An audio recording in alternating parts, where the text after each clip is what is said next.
품격 있는 아재, 아지매 여러분 안녕하십니까? 빨간 아재입니다.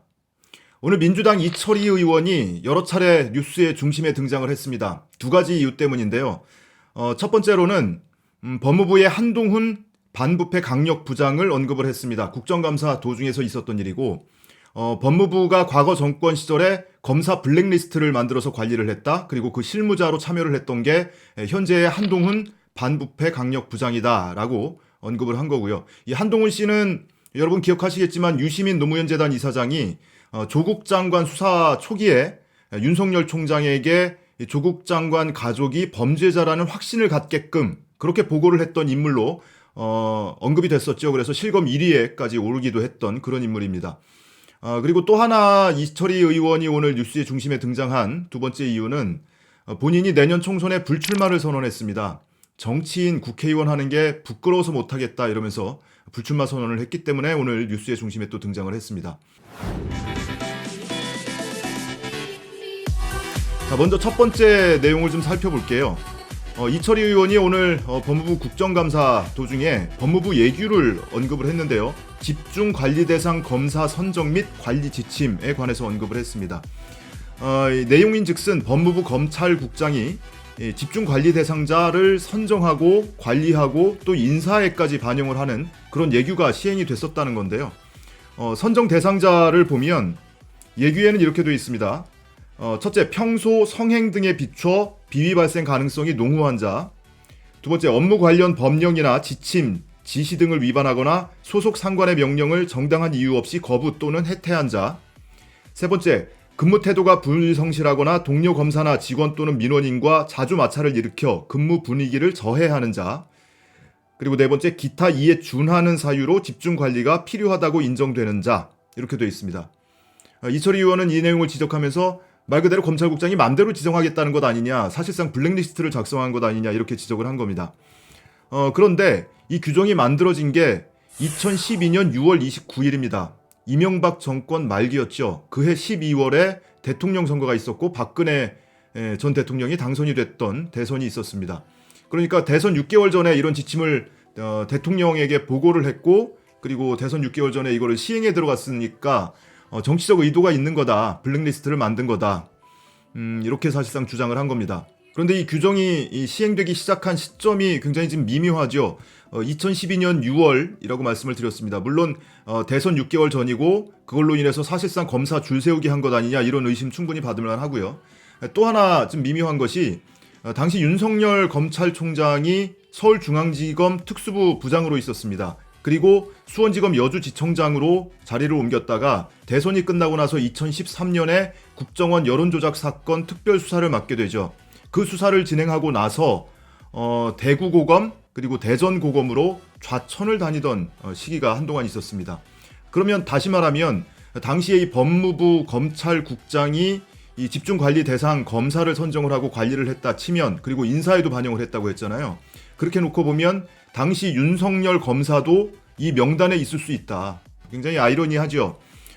이 한동훈 부장이 현재는 반부패 강력부장, 법무부에 파견 나가 있는 반부패 강력부장으로 재직 중입니다. 반부패 강력부장은 특수부를 총괄합니다. 그래서 다시 말하면 지금 조국 장관 가족 일가에 대한 수사를 맡고 있는 서울중앙지검 특수부를 총괄 지휘하고 있는 인물이기도 합니다. 이철희 의원은 당연히 이 명단에 윤석열 총장이 포함되어 있었을 수도 있다라고 의혹을 제기를 했는데 보나마나 법무부에서는 명단 내놔라, 당시 작성했던 명단 내놔라 하면 개인정보가 들어가 있다, 부적절하다 하면서 제출 안 할 거 뻔하니까 판을 키우진 않겠다. 대신에 법무부에서 이거 당시에 관리했던 명단을 확인을 해보고 그거에 대해서 적절한 조치를 취하라 이렇게 주문을 한 겁니다.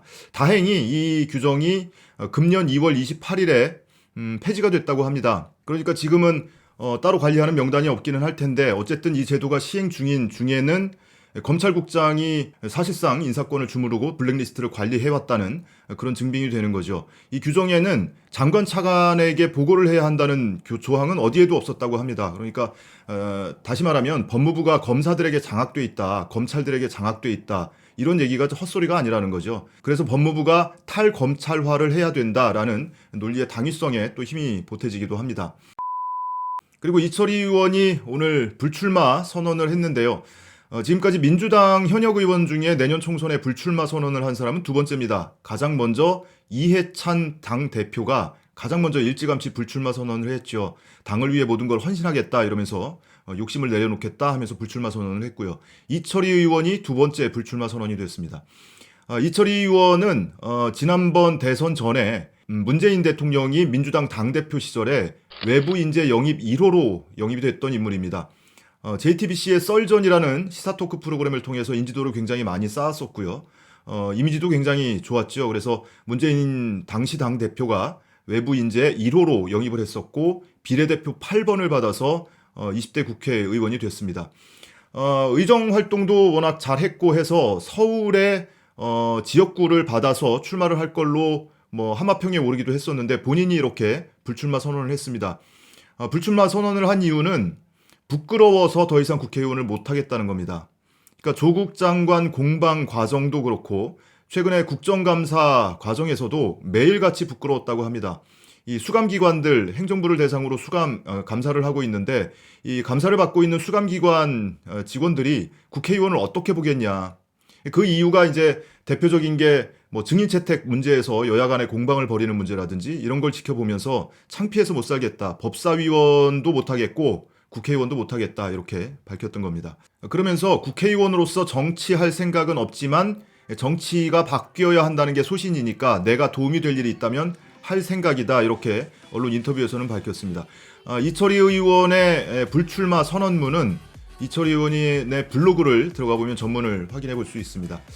많은 분들이 이철희 의원에 대해서 인지도도 대중적 인지도도 좋고 그리고 국회 활동을 하면서도 굉장히 논리정연하고 내용도 알찬 의정 활동을 하고 있다 이런 평을 받고 있는 사람이어서 다소 아쉽기는 한데요.